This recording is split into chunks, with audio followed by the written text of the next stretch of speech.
العالمين والصلاة والسلام على سيدنا ونبينا أبي القاسم المصطفى محمد وآله الطيبين الطاهرين وأصحابه المنتجبين. Bizim konumuz mahiyetlerin temeyyüzü ile mahiyetlerin teşehhusu hakkındaydı. Mahiyetlerin temeyyüzü hakkındaki konuyu bitirdik. Mahiyetlerdeki teşebbüs nasıl gerçekleşiyor? Dün mahiyetlerdeki temeyyüzün nasıl gerçekleştiğini açıklamıştık. Bugün de mahiyetlerdeki teşebbüsün nasıl gerçekleşeceğini bir diğer tabirle ve bir diğer ifadeyle mahiyetlerdeki teşebbüsün milaki nedir? Dün de işaret etmiştim. Bugün de yine hatırlatıyorum. Biz varlıklardan konuşurken, varlıkları tahlil ederken ya varlıkları anlamaya çalışırken ya mahiyetler üzerindendir ya vücut üzerindendir. Genelde esaletül mahiyetçiler mahiyet üzerinden varlıkları anlamaya, yorumlamaya çalışıyor ve esaletül vücutçular da mahiyetleri vücut üzerinden anlamaya çalışıyor ve yorumlamaya çalışıyorlar. Bu konulardan bir tanesi de bunların ister mahiyetler üzerinden olsun, ister vücut üzerinden olsun. Bu kesrete kaynaklık yapan ve teşehhüse kaynaklık yapan milak nedir? Bu önemlidir. Bunun üzerinde hem mahiyetçiler ve hem vücutçular üzerinde durmuşlardır.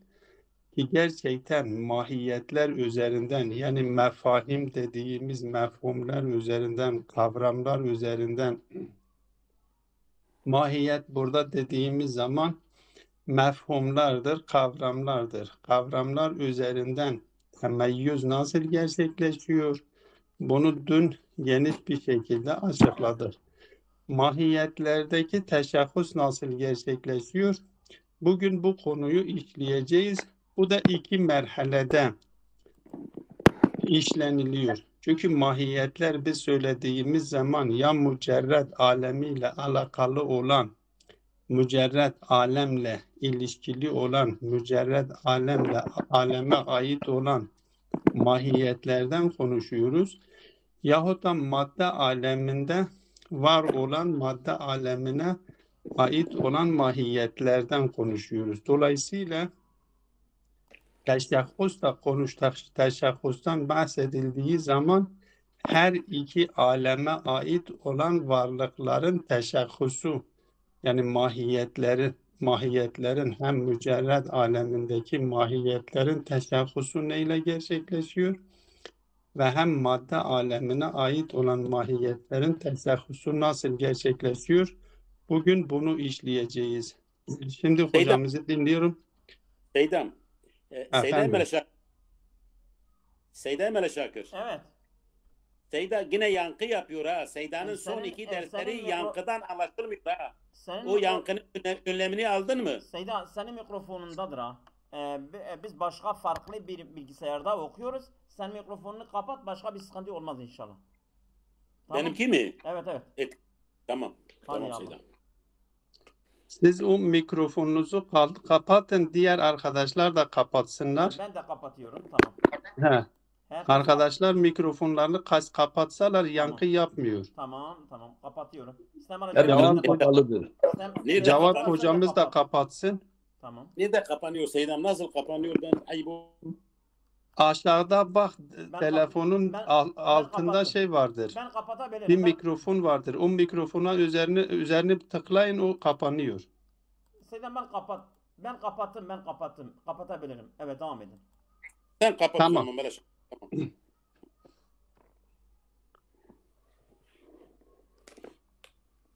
Kapanmadı. Kapanmamış.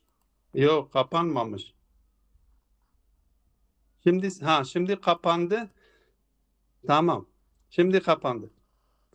Hop.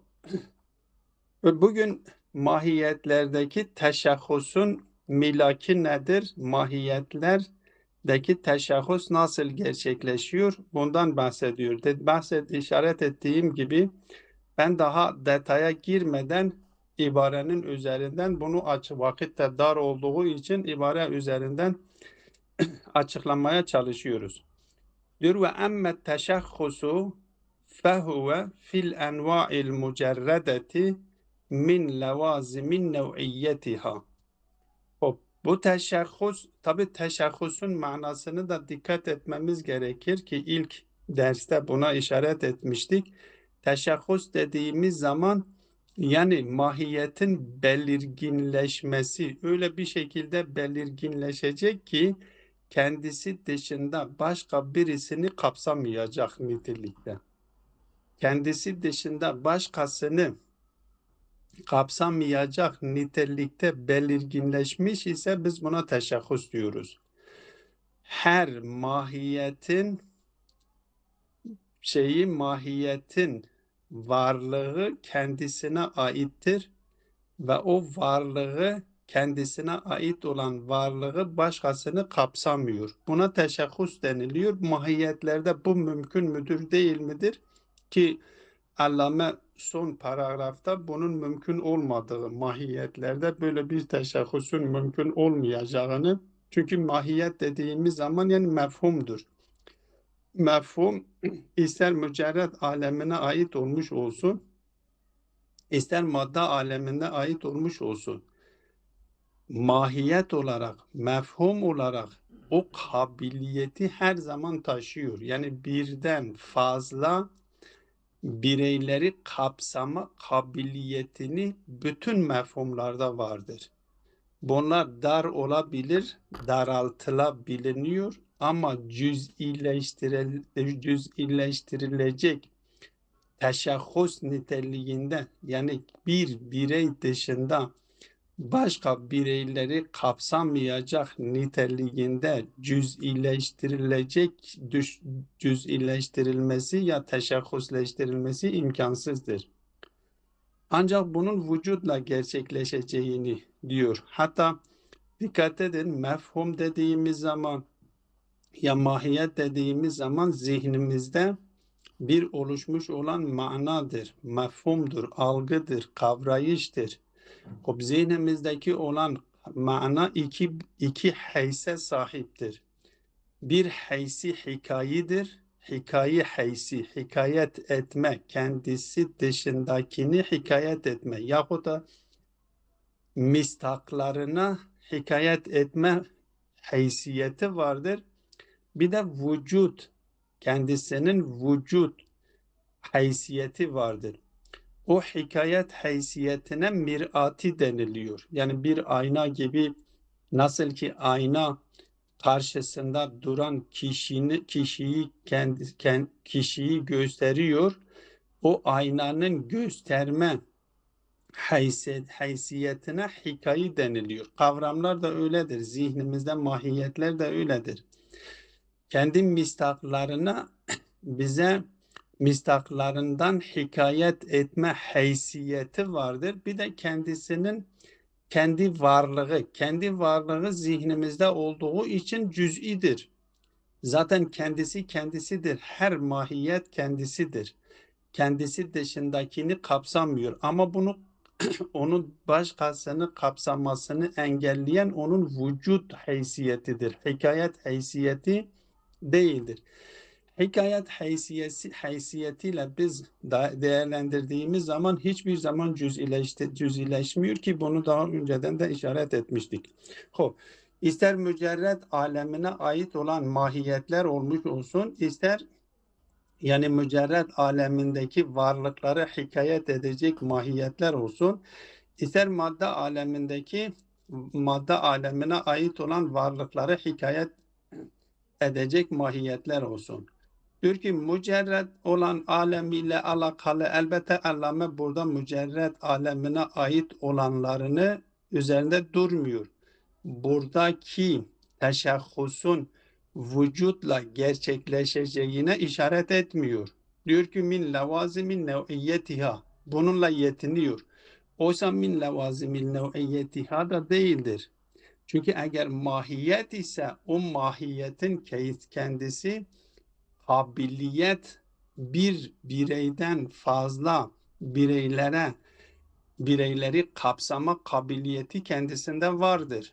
Dolayısıyla eğer dışarıda bir taneden fazla bireyi kapsamıyorsa o bireyin hakikatinden kaynaklanan, vücudundan kaynaklanan bir durumdur. Mahiyete ait değildir. Mahiyetten kaynaklanmıyor. Dışarıdaki vücuttan kaynaklanıyor. Mahiyetin kendisinde bu bir tane bireyden fazla bireyleri kapsama kabiliyeti bütün mahiyetlerde vardır. İster bu mahiyetler mücerred alemine ait olmuş olsun, yani mücerred alemindeki varlıklara ait olmuş olsun, ister madde alemindeki varlıklara ait olmuş olsun, fark etmiyor. Allame bu birinci kısım üzerinde fazla durmuyor ama ikinci kısım üzerinde biraz duruyor. Diyor ki ve huve fil enva'i, yani bu teşahhus fil enva'il mücerredeti min levazimin nev'iyyetiha. O nev'iyetin lazimelerindendir mücerred aleminde. Niye? Lima arafte enne nev'el mücerrede munhasirun fi ferdin. O biz daha önceki fasılların birisinde bahsetmiştik. Demiştik ki mücerred alemindeki varlıklar her birisi bir türdür. Mesela biz madde aleminde bir insan mahiyeti vardır. Bu insan mahiyeti kendisi nedir? Bir türdür. Ferez de ayrı bir türdür. Ferezle hayvanın bir ortak yönü vardır ve o ortak yönlerini ifade edecek kavrama biz cins diyoruz. Ki mesela hayvan diyoruz. Bir de her birisini ifade edecek bir özellik vardır ki ona da fasıl deniliyor ki hayvanun natikun insan olmuş oluyor, hayvanun sahilun feres olmuş oluyor. Bunu birbirinden ayırıyor. O madde aleminde böyle bir durum söz konusudur. Biz bir mahiyeti tasavvur ediyoruz ve tasavvur ettiğimiz mahiyeti tür olarak değerlendiriyoruz ve tür olarak değerlendirdiğimiz mahiyetin altında birçok birey olabiliyor.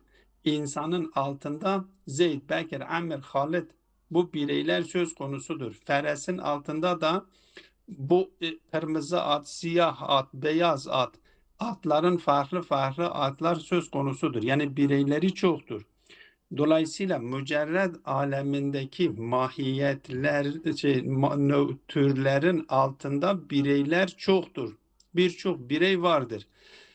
Ve o mahiyet de yani mefhum da o bireylerin hepsini kapsıyor. İnsan dediğimiz zaman hem Zeyd'i kapsıyor, hem Bekri kapsıyor, hem Halid'i kapsıyor. Ve de dediğimiz zaman, Feres de dediğimiz zaman hem beyaz atı, hem kırmızı atı, hem siyah atı kapsıyor. Dolayısıyla bu mefhum küllidir. Müteşahhıs değildir. Altında bireyleri barındırıyor. Mücerred aleminde öyle bir durum söz konusu değildir. Bir mefhum vardır. Oradaki o mefhumun kapsamış olduğu bire bir tanedir. Ki bunu geçen fasıllardan bir tanesinde açıklamıştık. Orada mümkün değildir ki bir mahiyetin altında birçok birey olmuş olsun. Her mahiyetin altında bir birey vardır. Ama bu mahiyetin kendisinden kaynaklanmıyor.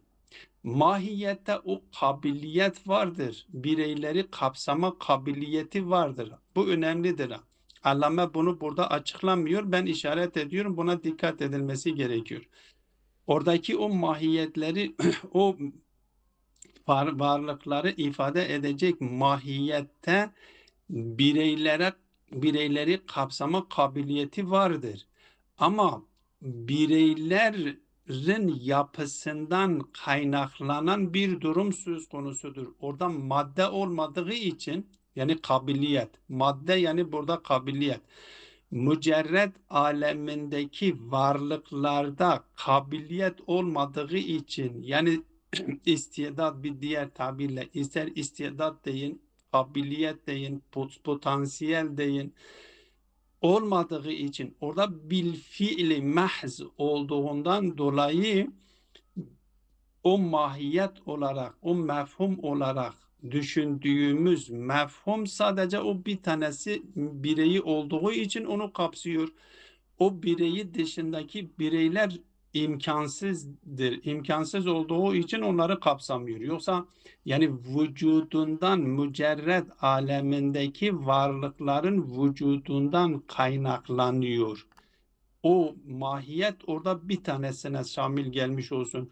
Dolayısıyla mücerred alemindeki her varlık o varlığı ifade eden mahiyeti de teşahhuslaştırıyor. Dolayısıyla diyor ki min levazimin nev'iyyetiha, onun nev'iyetinin lazimesindendir. Yani o tür öyle bir türdür ki bil fiil olduğu için, kabiliyet taşımadığı için o mahiyet sadece bir tanesini kapsıyor, iki tanesini kapsayamıyor. Dolayısıyla oradaki teşahhus nev'iyetinden kaynaklanıyor. Lima arafte ennen nev'el mücerrede munhasirun fil ferdi. Çünkü biz daha önceki fasillerde işaret etmiştik ki oradaki mücerred alemindeki nev'ler bir ferden munhasirdir. Ve haza muraduhum bi kavlihi. Bu da felsefecilerin kastettiğimiz bu sözden, söyleyeceğimiz sözden kastetmiş olduğu maksattır. İnnaha muktefiyetun bil faili tucedu bi mücerredi imkaniha zatiye. Bu mücerred alemindeki olan mahiyet, innaha o mücerred alemindeki mahiyete işaret ediyor. Diyor o mahiyet muktefiyetun bil faili. Sadece illeti faili, illeti maddi gerekmiyor. Madde burada söz konusu değildir. Sadece illeti faili olması için yeterlidir. Varlık onun kafidir. İnnaha muktefiyetun bil fail. Yani kendisi failiyle, illeti failiyle kendisinin var olması için yeterlidir. Tucedu bi mücerredi imkaniha zatiyi. Onun zati itibarıyla mümkün oluşu onun fail tarafından icat edilmesi için kafidir. Zati olarak mümkün olacak, zati olarak mümkün oluşu faili tarafından icat edilmesi için kafidir. Hop, zati imkan nedir? Yani onun var edilmesi tenakkuza neden olmayacak. Var edilmesi sorunlara neden olmayacak. Sorun nedir? Tenakkuzdur, tezattır. Kendisi eğer bir varlığın var edilişi tenakkuza sebep olmuyorsa onun vücut bulması mümkündür. Mümkün ise fail tarafından icat edilmesi yeterlidir. Artık madde burada söz konusu değildir. Dolayısıyla mücerred alemindeki varlıkların teşahhusi nev'iyetlerinin lazimesindendir. Çünkü her bir bir ferden munhasirdir ve felsefecilerin o mücerred alemi için kullanmış olduğu bu tabir ki innaha muktefiyetun bil faili tucedu bi mücerredi imkaniha zatiye, diyor ki sadece zati imkanıyla onun icat edilmesi faili için yeterlidir. Hop. Ve fil enva'il maddiyeti, ama madde alemine ait olan türlerdeki teşahhus, mesela madde alemine ait olan varlıklarda, türlere ait olan varlıklardaki teşahhus hangi maddi türler? Kel unsuriyati, ki unsur olarak 4 tane, genelde 4 tane eskiden 4 unsur diyorlardı. Gerçi şimdi diyorlar 100 tanenin üstünde unsur çıkarmışlar, keşfetmişlerdir. Eskiden 4 tane unsur vardır. Su, hava, toprak, ateş. Bu 4 unsur gibi. Bu 4 unsurun şeyleri, teşebbüsleri neyle gerçekleşiyor? Madde alemine ait olan türlerin teşahhusu neyle gerçekleşiyor? Diyor ki bil a'radil lahikati. Kendilerine arız olan arazlerle gerçekleşiyor. Ve umdetuha, bu a'razların temelleri kimlerdir? Asılları kimlerdir? Hangileridir? Diyor el eynu ve meta vel ved. Eyndir. Eyn mekana işaret ediyor. Meta zamana işaret ediyor.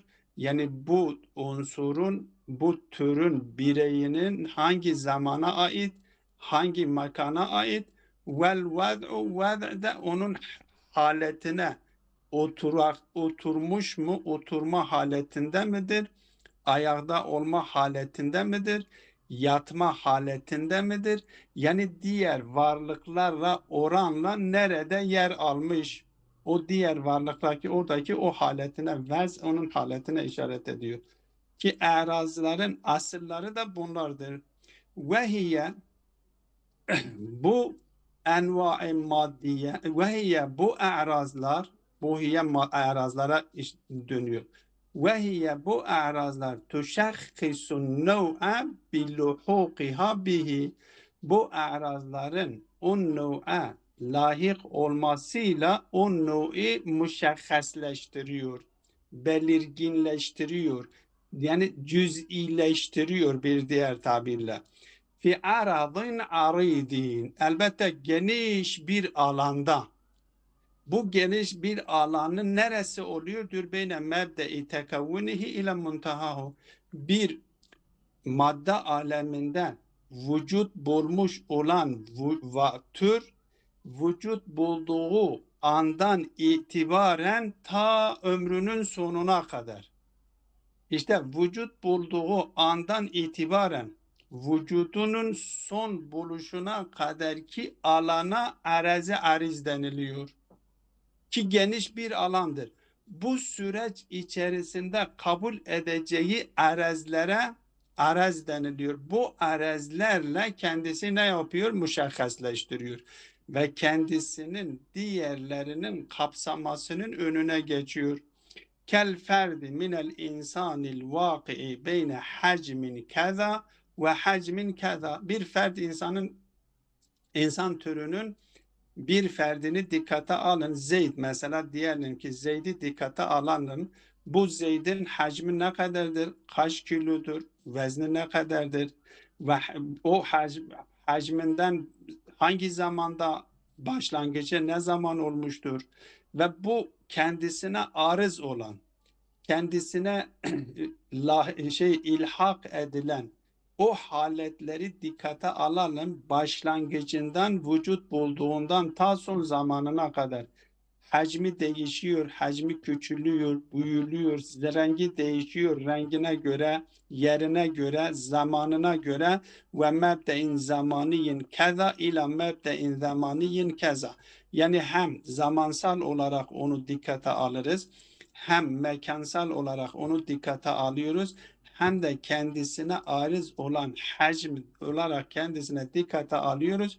O yaşadığı süreç içerisinde kabul etmiş olduğu niteliklerin tamamıyla o teşebbüs buluyor. Ve ala hadal kıyas, ve bu şekilde diğer varlıkları da kıyaslayabilirsiniz.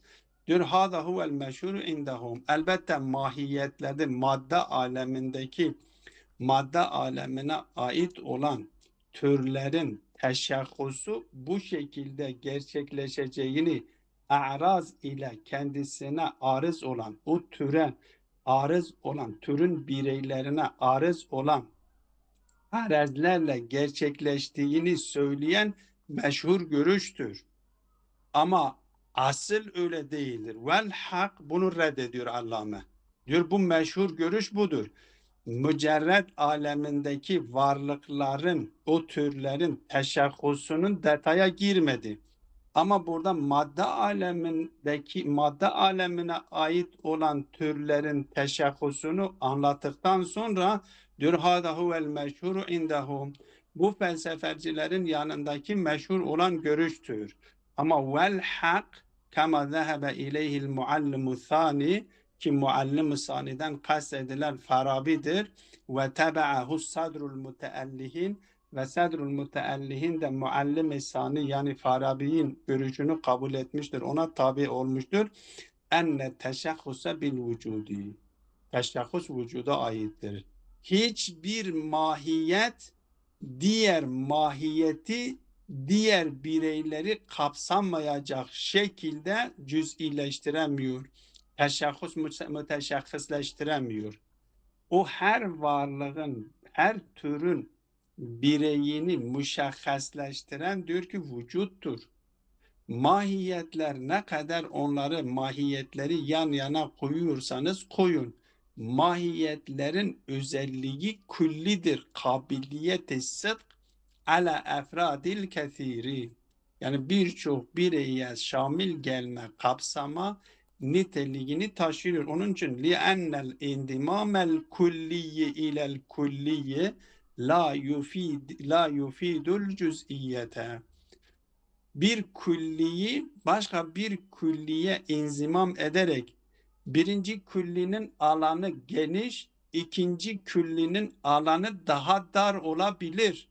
Mesela insanla hayvanı dikkate aldığımız zaman hayvan diyoruz. Hayvana natıkiyeti izafe ederek biz hayvanın alanını daraltabiliyoruz. Ama onu hiçbir zaman cüz'ileştiremiyor. Onu kendisi bir birey dışında başka bireyleri kapsamayacak şekilde onu cüz'ileştiremiyor. Mefhumların özelliğidir bu. Dolayısıyla mefhumları ne kadar arız ediyorsanız arız edin. O mahiyeti cüz'ileştiremiyor, müşahhasleştiremiyor. Bu madde aleminde de öyledir, mücerred aleminde de öyledir. Dolayısıyla kendisi diyor ki enne indimamel kulliye ilel kulliye la yufidul cüz'iyete. Birinci mahiyet, birinci tür, birinci mahiyet geniştir, kullidir, alan ve kapsamı geniştir. İkinci mahiyet ona oranla dar olabilir ama o da küllidir. Üçüncü mahiyet ikinciye oranla dar olabilir ama o da küllidir. Yani sonsuza kadar gitsek bu külliler yani külli olmaktan çıkamıyor. Külli olmaktan çıkamayan bir mahiyet başka bir külli olan mahiyeti cüz'ileştiremiyor. Sadece alanını daraltabiliyor. Dolayısıyla bir mahiyet başka bir mahiyetle teşahhus bulamıyor. Öyleyse mahiyetlerin teşahhusu neyledir diyor? Vücutladır. Dışarıdaki vücutladır. Yani esaletül mahiyet teorisi üzerinden eğer gidersek hiçbir külli cüz'ileştirilemiyor. Sadece esaletül vücut üzerinden bunlar cüz'ileştirilebiliyor. Ama semmuha a'raden muşahhisseten hiye min levazimit teşahhusi ve amaratihi.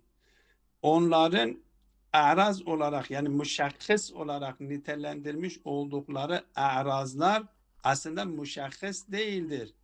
Teşahhusunu gerçekleştirmiş olan vücudun lazimeleri ve emareleridir. Onlar teşahhusu gerçekleştiren değildir. Teşahhusu gerçekleştirdikten sonra onlar o emarelerdir. Dolayısıyla sonuç itibarıyla mahiyetlerin teşahhusu, ister bu mahiyetler mücerred alemine ait mahiyetler olmuş olsun, ister madde alemine ait olmuş olsun, mahiyetlerin teşahhusu vücut iledir. Mahiyetle olması imkansızdır. Çünkü mahiyetin temel özelliği külli oluşudur. Külli olmaktan maksat da bir bireyden fazla bireyleri kapsama kabiliyetini taşımasıdır. Bütün mahiyetlerde bu söz konusudur. Her ne kadar birbirlerine oranla değerlendirdiğimiz zaman birisi daha geniş, birisi daha dardır. Ama cüz'i değildir, müteşahhıs değildir. Hepsi küllidir. Külli oldukları için bir külliyi başka bir külliyle cüz'ileştirmek imkansızdır. Müteşahhısleştirmek imkansızdır. Bunu ilk bu derse başladığı zaman birkaç tane örnek vermiştim. O örnekler üzerinden yine bunu değerlendirebiliriz. Ki ben söylemiştim, mümkün olanlarını, özelliği mümkün olan bir varlık siz 1000 tanesini yan yana getirseniz yine mümkün olanını mümkünden çıkaramıyor. Hata ihtimalini taşıyan bir bilgi, husuli bilgi ki hata ihtimalini taşıyor, bu onun niteliğidir. Onun asıl niteliğidir. Zatındaki olan bir niteliktir. Öyleyse bu hatayı kendisinden alan hata ihtimalini taşımayan bilgiyle birleştirildiği zamandır. Yoksa kendisi bu zati itibariyle değerlendirdiğimiz zaman ikinci husulü bilgiyi, üçüncü husulü bilgiyi yan yana getirsek de bunlar hiçbir zaman onu ne yapamıyor? Onu o hata ihtimalinden kurtaramıyor. Ne zaman hata ihtimalinden kurtarabiliriz? Huzuri bilgiyle birleştirdiğimiz zaman. Ne zaman mümkün olanını mümkün olmaktan kurtarıp vacip yapabiliyoruz? Vacip olanla birleştirdiğimiz zaman. Ne zaman iblisin kandırabileceklerini kandırmaktan kurtarabiliriz? İblisin müdahale edemeyecekleriyle birleştiği zaman. Ve bu şekilde biz bunu alanını genişletebiliriz. Dolayısıyla bu ister mücerred alemine ait olan türler olsun, ister madde alemine ait olan türler olsun. Bu türlerin, bu mahiyetlerin cüz'ileşmesi, teşahhusleşmesi vücut iledir. Mahiyetlerin kendisiyle olamıyor. Çünkü mahiyetin temel özelliği küllidir. Küllilerin 100 tanesini de yan yana getirseniz cüz'ileşmez. Ve sallallahu ala Muhammedin ve alihi teyyibine tahirin.